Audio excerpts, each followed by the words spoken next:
It's your boy, Remoy George Philip the First. And this is Samantha and Zessie. This is Masculinity.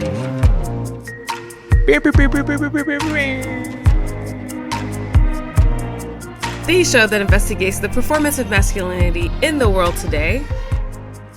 Today's Tuesday, Remoy. And? Well, if I'm not mistaken, our episodes come out on Thursdays usually. Well, Thursday is a day for a lot of folks here in America who will be stuffing their faces. But I think dropping a few days earlier could be a good listening appetizer. All right. Is this another one of your Remoy punnyisms that I don't usually get? Well, it could be, but I think we have a friend here to help us listen. Welcome. Hey, thanks so much for having me. My name's Keestin Odell. Keestin, okay, so you work in the university collegiate system, correct? Yeah? Correct, yeah. I work in indigenous offices within post-secondaries, yeah. Okay, well then, pop quiz, Keestin. What are we talking about on the show today? Today we're going to talk about a little bit about indigenous resistance, how that led to some formations of identity of indigenous masculinity, and really how looking into our own traditions, our own language can change the way we think and view and perform our own masculinity. Wow, Keestin's the best that's ever done that in this show's history. Thank God you're here, Keestin. Yeah. I know. Up next, we get to listen to all that Keestin just told about because he nailed it. That's coming up after the break. Are you ready to help us undefine masculinity for the next generation? It's time to rally behind Next Gen Men's Voicemail Magazine crowdfunding campaign. The founder and editor of Voicemail Magazine is retiring. Voicemail has been capturing the stories of the pro-feminist men's movement for the past 40 years. In a world where the voices of anti-feminist male influencers like Andrew Tate and Jordan Peterson grow increasingly loud, the pro-feminist men's movement can't afford to lose the chronicle of who we are, what we've done, and how far we've come. Your support ensures growing this legacy of change-making, including the opportunity to see your name printed in each issue as one of our funders. Visit nextgenmen.ca/magazine and take the first step in crafting a brighter, healthier, and happier future for our youth, our communities, and our workplaces. Welcome back. You know what, Samantha? Yes, Remoy? I think it's time Remoy George Philip I, take back the narrative. Oh, what? No way. I can't believe a man wants to take and talk. I couldn't imagine that could happen. What? Well, look, I'm just really interested in what we're talking about today. Is that okay? You know what? I think that is great, actually. I can't tell if I'm getting some sarcasm here. I don't know what landmines I'm stepping into. No, I think it actually really serves us for you to take the reign when it's right for you to do so. That's really what gender equity should look like. Yeah, okay. Tell me more, please. Well, I mean, it's like men can and actually should lead because all people can lead. Not because we're made to believe that men are the only ones who are born to lead or anyone else is like not entitled to lead. You lead when it's your time to lead, and I lead when it's my time to lead. Capiche? Actually, that kind of makes a lot of sense. Appreciate you. Thank you. Hey, we're working here together. And honestly, I can't wait to hear what stories you got in store for me. Take it away, Remoy. Well, I'm glad to say we won't be doing it alone. No, we won't. Thank God. Today, we got Keestin Odell here from the Frog Lake First Nations in what is now Alberta, Canada. He's here to help us talk us through some of these stories. Keestin, thank you for being here, and please do introduce yourself. I'm so happy to be on the podcast and for inviting me. So, Dante Keestin Nitsigasan, Ochinia Aik Sagaihagan. So, my name's Keestin Odell. I am originally from Frog Lake First Nation, which is a Cree nation here in central northern Alberta. Right now, I'm talking to you from Calgary. So thanks so much for having me today here. Oh, it's going to be fun. So what we're going to do, we're going to talk about some stories. I'm going to enlighten Samantha, and Keestin, you're going to help me out. All right, you ready? Let's do this. I'm excited. Okay, so Samantha, let's go. I'm going to transport us back in time. You ready? I'm ready. It's safe to say, right, first off, you were a 90s kid, right? Yeah, I would say so. And you grew up in like the Bay Area, correct? I did, starting in 1996. Before that, I was in the Francais land. Well, actually, that's actually kind of great because like 96 is when like what I will say in the canon of American movies comes out. When I say the movie The Rock, what does that bring to mind, Samantha? So the first thing that comes to mind is like this movie poster that kind of looked like it was fire, you know, and like all their faces. I know that James Bond was in it, Sean Connery. The Rock's a tourist attraction. Not the real James Bond, in my opinion, but I digress. Well, and yeah. Well, yeah, okay. You're getting onto the island here because this movie takes place on Alcatraz, the infamous abandoned prison on a remote island in San Francisco Bay. And the movie's about this like group of U.S. military rogue folks who like take over the Rock, right? Because the U.S. military is stockpiling these weapons there, and this group's hoping to steal and sell it on the black market. It's a total like 90s action classic. Michael Bay, Nicolas Cage, like you said, Sean Connery. Summer. Get ready to rock. That sounds about right. Like, that's totally, it's all coming back. Yep. So the movie came out in 1996. Do you happen to know about a real-life Alcatraz takeover that happened almost 3 decades earlier? Honestly, I can't say I do. No. You shouldn't feel in the lurch because like a lot of people really don't know about this. I'm wondering, Keestin, you're up in Canada. Wondering, do you happen to know about this a little bit? I think I remember just a snippet of occupation of Alcatraz back in the day. I know there's some slogans or iconography that surround Alcatraz and indigenous peoples, but to be honest, I wouldn't say I know the full story.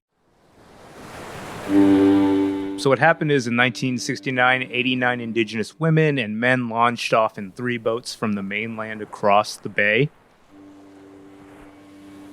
They landed on the Rock in the Cloak of Dawn. Some even had to like jump ship to swim the final leg of the trip. The people spread out through the abandoned prison buildings on the island, on the lawns. They painted on the water tower, home of the free Indian land. And this wasn't the first attempt, but this was the primary attempt because earlier in the 60s, the U.S. government had signed a law called the Indian Termination Act. And yes, it was called that. And yes, it basically means what it says.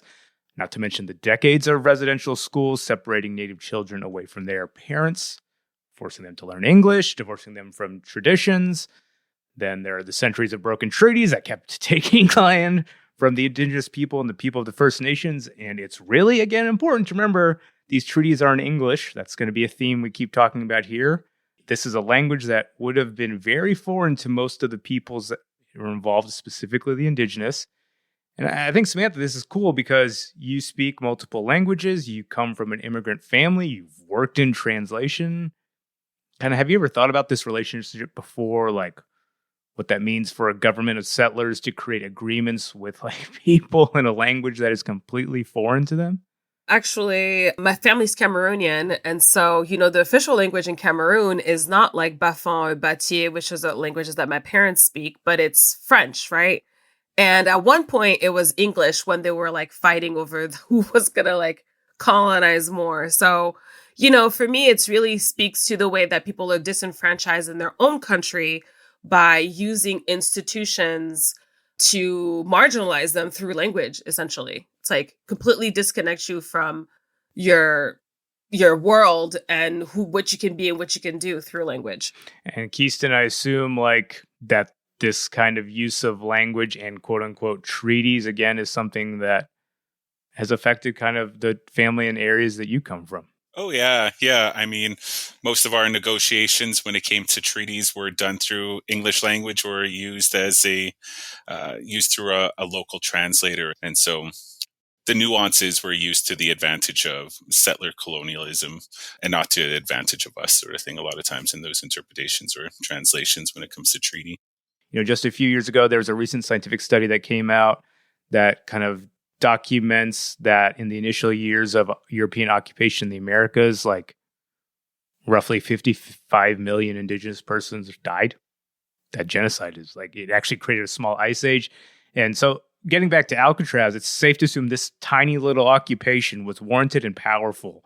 The group quickly named their organization Indians of All Tribes. Using their skills and the support of donors on the mainland, they were able to bring water and electricity back onto the island. They occupied the land for almost a year and a half, like 18, 19 months. Nixon and the FBI tried to fight them at times. The president's men cut the electricity phone lines, etc., but the The IAT did not back down. They made even more boat trips to inquire generators, water, and more. All this got the media's attention, and I actually want to play you a little clip.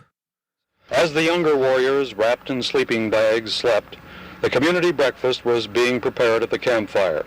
Cleaning up after took a special meaning. They didn't want it to look like a white man's island. The dawn brought to light and camera other additional changes in the landscape, and newsmen were invited.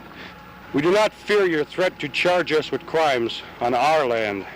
We and all other oppressed people would welcome the spectacle of proof before the world of your title by genocide. Nevertheless, we seek peace.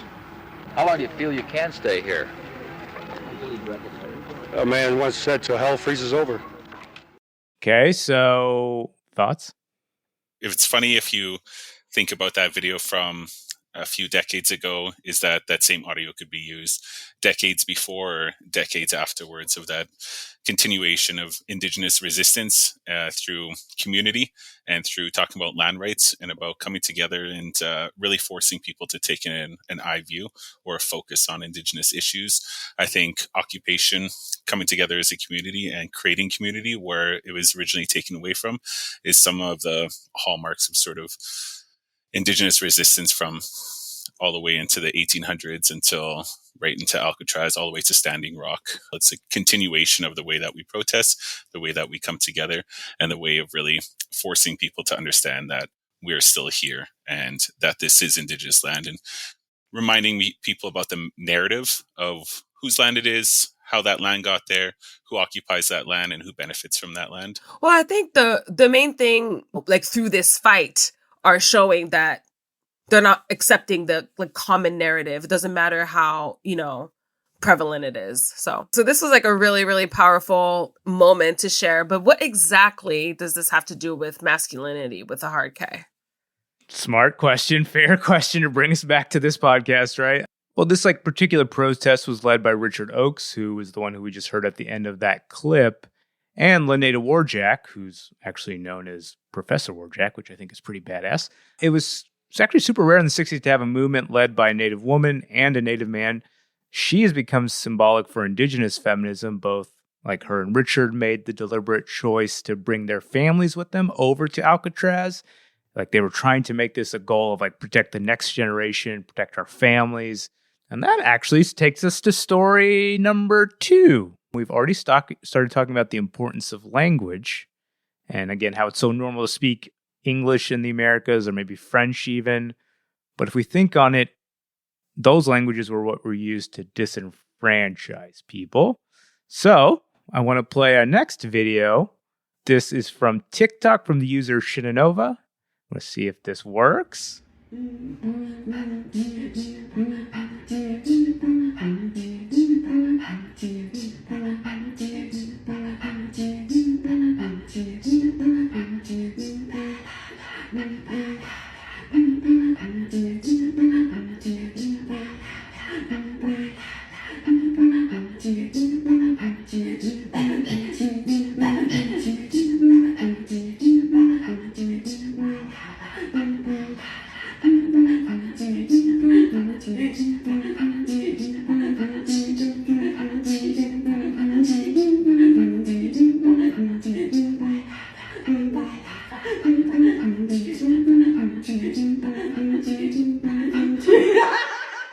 Okay, so that's a video that you folks saw. It's going to sound different for people in their ears.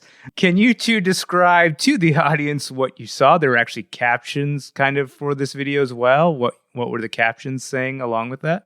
Yeah, I saw some Inuit throat singing. I know there's a variety of different reasons, games, traditions that go along with the throat singing.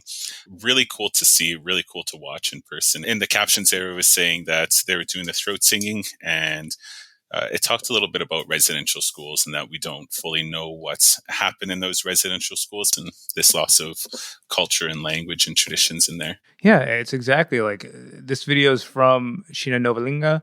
She and her mother are from the Inuit First Nations. They're in this video, they were throat singing together. And yeah, it's a tradition that's actually passed down from mothers to daughters, which is pretty cool, especially seeing it in this video like this. That was her and her mom. Inuit throat singing was banned by Christian missionaries in the early 20th century who saw it as satanic. It said 4 women in the Pervernituk community in northern Quebec remained skilled in this kind of practice, and these elders passed the ritual to the younger generations to keep this tradition alive. I'm wondering, Keestin, is there any sort of like language tradition where you come from? Yeah, I'm from the Cree Nation. So Crees, we span from all the way into Quebec and Labrador up into the Northwest Territories a bit and into Alberta here. So we're quite a lot of us. One of the traditions of how we call ourselves Cree is actually the name that they gave us. So the French called us Le Crees. When they saw us, we do this great Sagway, it's called, that war cry. And when they saw us, they said, Le Crees, the criers. But even our own language, we call ourselves the Nehiao people. And Nehiao means a 4-bodied person. So if you ever look at a medicine wheel, if you Google medicine wheel, you'll see this wheel and it has 4 colors in it. Tons of teachings. You can spend forever talking about it. But in this case, it means the emotional, the physical, the mental, and the spiritual, all within there. And so to become a Nehiao person, you have to be balanced in all those 4 parts. So call ourselves Cree, that means kind of what, right? To Cree. But if I were to refer to myself as a Nehiao person, that in itself would carry on. Traditions, ideas remind me of my culture, of the teachings of our grandparents, of our elders, and would change it on. So there's more and more of people referring to ourselves and making sure we're referring to ourselves as Nehiao people to carry on that tradition that's even just within that word. I also think like Samantha, like back in our first episode back this season with Herman, like when we were laughing about like girl math, and you also said something really poignant, like how it's men need to listen to women. It's like a way of showing humanity, right? I kind of feel that tracks here too. Like, why the fuck aren't we listening? We need to listen. I really like that as well. That's listening to people. I like to, when I talk about the history or in colonization with other people in Canada, they all have an idea of what is. And it was Stephen Hawking who said the greatest threat to knowledge is not non-knowledge, but it's the illusion of knowledge. And I think that's what a lot of people may have when it comes to the experiences of people of color, the history of colonization, of the genocide of indigenous peoples. Everybody has an illusion of knowledge of that was taught by their great-grandparents, by their parents, by their grandparents, that has always benefited. So that illusion of knowledge it's almost like a safety blanket sometimes, right? Being confronted with all you know is wrong and now it's time to shut up and listen can be pretty shocking sometimes. But I come in and said it's an illusion of knowledge that you're holding on to, right? Even when it comes to masculinities of what the man should be, it's up to us to shed that illusion. 100%. That illusion of knowledge and that illusion of masculinity. Keestin's going to tell us more, and also about the advocacy coming from his community that's connected to a different masculinity. Stay tuned. I actually found out later by a friend that Matthew tried to kill himself after that. What does it look like to go from a perpetrator of violence to an undaunted ally for those who are vulnerable? So, that made me feel really guilty, and I couldn't eat anything, I couldn't sleep, I couldn't do anything. I thought I deserved what he got. That's when I started talking to you. This is the story of Lewis, a 12-year-old who went through a remarkable transformation to become the young man he is today. It's also one of the most powerful things I've ever recorded as part of Breaking the Boy Code, a podcast centered on the inner lives of boys and what it looks like for parents and educators to raise the next generation of men. Created in collaboration with Next Gen Men Podcast Network, listen to Breaking the Boy Code podcast wherever you get podcasts. Welcome back. I'm here with Keestin Odell, who's from the Frog Lake First Nations, and Samantha. I think we're going to have a 3-way conversation. Well, actually, I'm going to go ahead and bow out on this one. I feel like you're really the one for this, Remoy. I don't say this often, so please just go ahead and ride that wave. I'm going to take that wave. I'm gonna let you guys do this one. But hey, it's been awesome. See you later, Samantha. And now we'll jump into it. Okay, so Keestin, we've been talking about Indigenous response and resilience. there's a big event that happens in 1885, correct? Yeah. So Frog Lake is really Canada and our Indigenous history. There was a signing of all our numbered treaties in the mid to late 1800s. In 1876, we signed the treaty and we're supposed to get treaty rights, rations. The buffalo were disappearing. We're supposed to get the right of education. A variety of things were supposed to happen by 1885. A lot of those promises weren't met. Cases of sexual assault happening in our community from some of the farm agents. There's lots of examples of how our Indian agent, his name was Thomas Quinn, was really violent and terrible to the Indigenous peoples. A lot of the people were starving, so he invited them over to his house and said, we're going to slaughter an ox. Everybody's invited. So all the band members came up and he opened the door. He said, April Fools, get out of here. And everybody went home hungry. Wow. There was another time in which they slaughtered another ox and they threw the guts, so the heart, the liver, the intestines, out their back door. And some of the Indigenous grandmothers, cookums, we call them, went to go grab those intestines, took them home. And then the Indian agent came, grabbed them back, buried them in the dirt, and then said, you don't even deserve this. And then there's actually one report where the Indian agent sent a letter to the Canadian government and said that the Indians over in Frog Lake are going to rebel because they're starving. And the response from the Canadian government was cut their rations in half. And so there was that Northwest resistance was happening over a little east of Alberta, of Frog Lake, and there was talks of victory there, and it inspired some of those Cree warriors and the war chief, Wandering Spirit. They were inspired to kind of lead a resistance against the government. And then on April 2nd, 1885, it was called the Frog Lake Massacre, in which 9 settlers were killed in our community. And that led to a lot of charges, and it led to the largest mass execution in Canadian history, which actually happened here in Alberta after that Northwest resistance. And then afterwards, it was actually considered a mistrial for what happened during that Frog Lake Massacre and what happened in the Northwest resistance, and that none of the Indigenous people a part of it were tried fairly, of course, because it was all done in English as well. And then growing up, it was something that was a bit shameful. Can you talk more about that shame, that initial response, or the growing shame that's kind of lingered for a while? Yeah. Oh, yeah. So 1885, this happened, and then they removed a bunch of the Indigenous peoples from our reserve to a different area, and Frog Lake almost became nothing if it wasn't for a few people who decided to stay. They said Wandering Spirit, who was the war chief who shot the first shot and killed Thomas Quinn, that his hair went white by the end. And he actually tried to harm himself near the end because of that shame that came with him. But of course, that narrative came from people who taught our grandparents, who taught our great-grandparents in these residential schools. And so they're the ones who got to teach the narrative to us. So they told us this was shameful. This is something bad you did. So even into my mom's generation, they would shame people. I went to an off-res school when I was in grade 12, and I told one of the kids I was from Frog Lake, and he said, oh, wasn't there a bunch of people wasn't there like a big murder there? And I said, are you talking about the Frog Lake Massacre? Yeah, that's the one. I said, of 1885? And he said, no, bro, this just happened. Like my mom told me, like it happened a few years ago. An illusion of knowledge, right? And so 1885 to modern day, there's still a prejudice or a talk that happens, again, because of the narrative that's been told by other people. Okay, so help me understand this. So there's, you have like initial resistance to occupation that gets kind of re-narrativized and re-understood.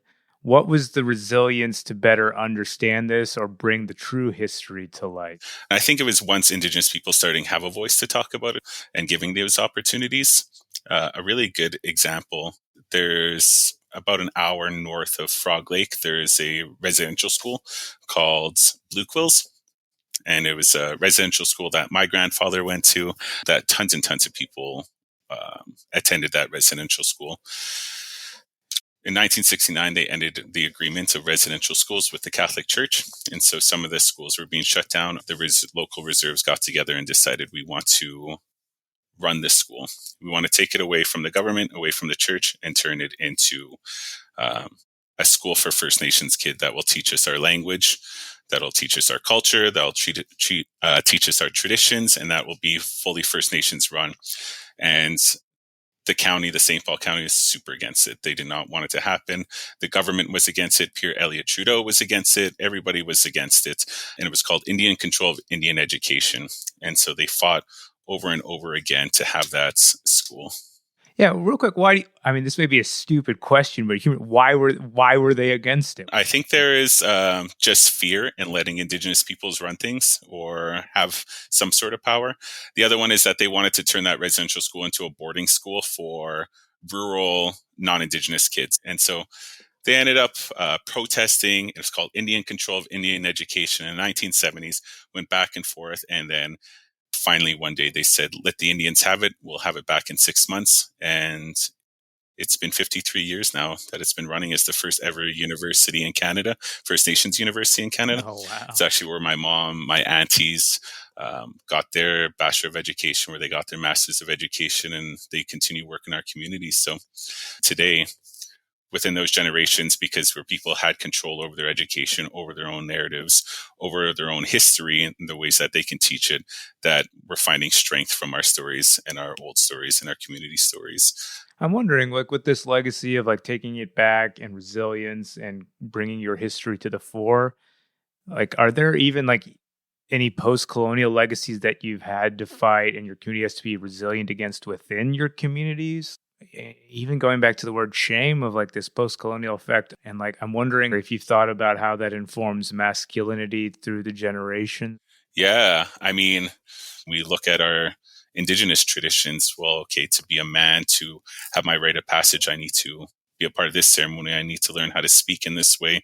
I need to be able to identify, perform, react, and think about these ways, and all of those being taken away.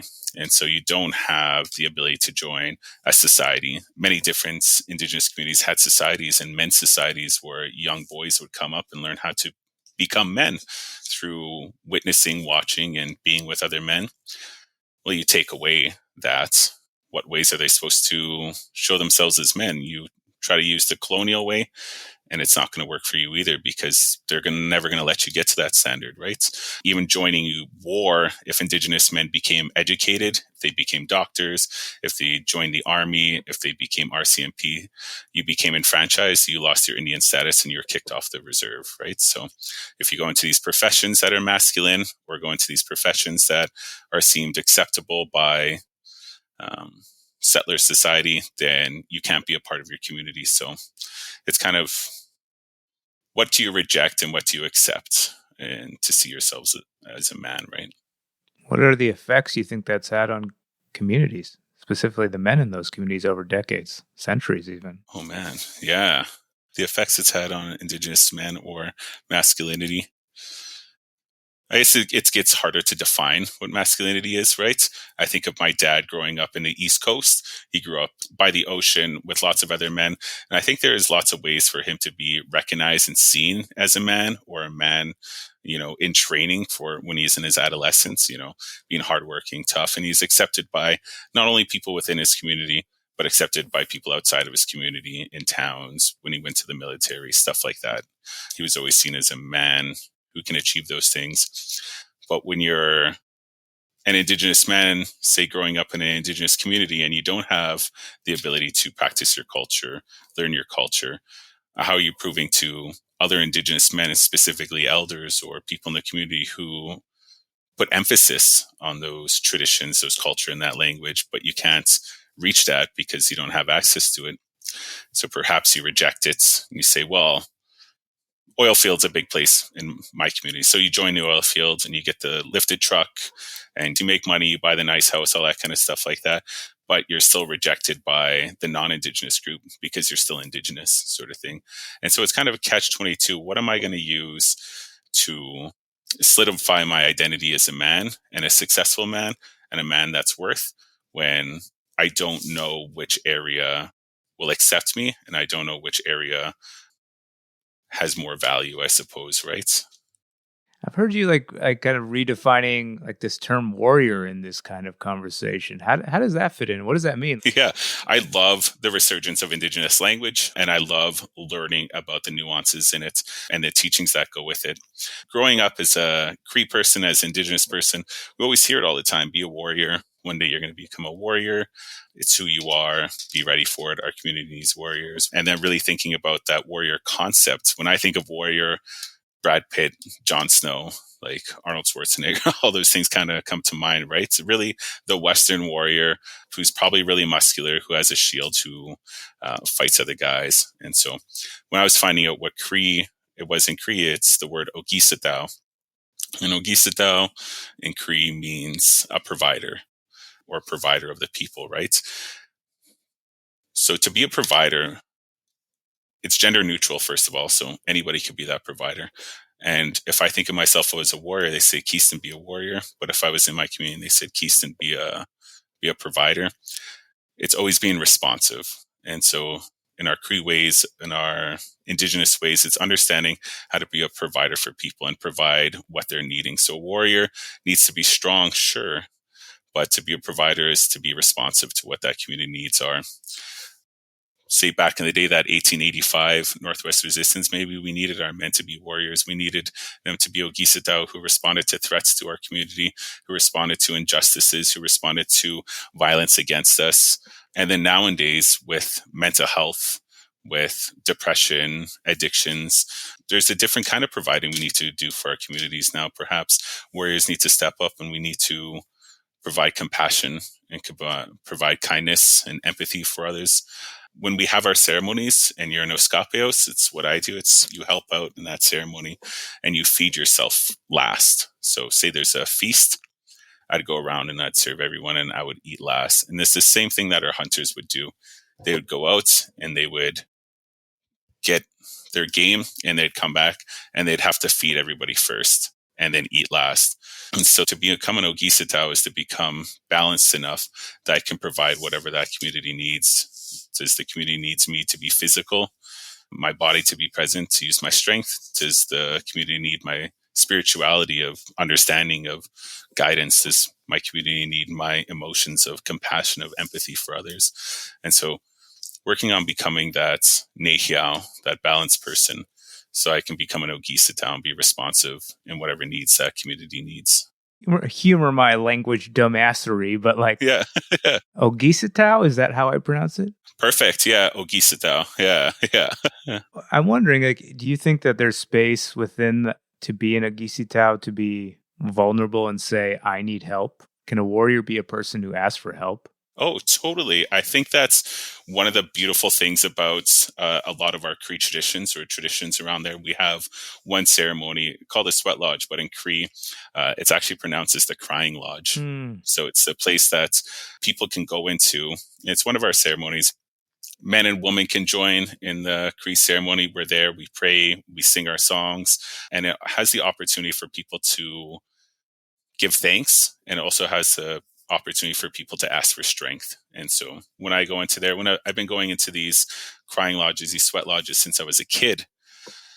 And what was the most beautiful thing was seeing my father, my grandfather, my grandfather's brothers, my uncles, my cousins, all these men cry quite often, right? Yeah. They would come in there and they would speak quite openly from their hearts because it's a place of ceremony and it's a place of vulnerability for them. And so it was never an odd thing to see my grandfather, my Mushum, he was the chief of our community for a long time. And to see a man like that be vulnerable and open and share the things that he's thankful for and cry about the things that he can't change it's a beautiful thing to see. And then even me growing up, I was going since I was, my mom said I was in diapers, but when I was around the age of 8 or so, they started asking me to speak. And so you would speak before you would have the next part of the ceremony, the part of the rounds. Not only did I get to speak, but I had other men, other warriors, other Ogisatao who would listen to me. And so having the opportunity of being a kid and going, well, I'm really thankful that I got a new bike this week, but to have other grown men who I respected to turn to me and say, that's a beautiful thing to be thankful for. Thank you for sharing, Keestin. It creates a lot of pride in yourself, right? And that opportunity to be heard by other men that isn't just yelling, right? And that's how you become a balanced person. Is how else can you become a fully fleshed out emotional person if you can't cry? Damn. I really did actually learn a whole lot this episode. Me too. I mean, that end was so powerful. Like there's like a lot to unpack here. Yeah, I mean, I think it's especially prescient coming this week of, the day of giving thanks. Yeah, well, actually, I'll be heading up to the National Day of Mourning up in Plymouth, Massachusetts. Those who don't know, it's like a demonstration where it's actually led by Indigenous women of multi-generations leading it at the moment, and who use their voices, and other Indigenous voices from around the world join them to tell the Thanksgiving narrative from the Wampanoag experience. That's those who interacted with the pilgrims at that time. Wow, that's what's up. Yeah, and it's very powerful. Indigenous voices speak throughout the day. Us non-natives shut the F up, and we just get to listen. Also, many people there fast for half the day, if not the entire day. It's a way to show that we're ready to sacrifice and listen. That's really beautiful. But I mean, what if you can't make it to Plymouth like me on short notice? What can I do to support? And with like my leg. I'm in a boot, so I actually can't go. Good questions. Yeah, there'll be like a live stream of the day's events on YouTube. We'll throw the links up in our show notes and on socials. You may also want to consider fasting, maybe like not all day, maybe just a tiny bit. It actually could be an opportunity to share with those around you how important it is to, make the effort to listen and hear Native voices. We'll actually throw up more of this information on our website, so you can find it at masculinitypod.com. And we'll also be sharing links over on the socials at masculinitypod. Of course, always spelled with a K. And there's a lot to listen to here, so I hope you guys tune in. Yeah, let's make this promise to keep listening. We'll catch back up next time. Until then, I'm Samantha and Zessie. It's your boy, Remoy George Phillips, the first. Thank you so much for listening. Peace. Ciao. Samantha's going to make fun of me.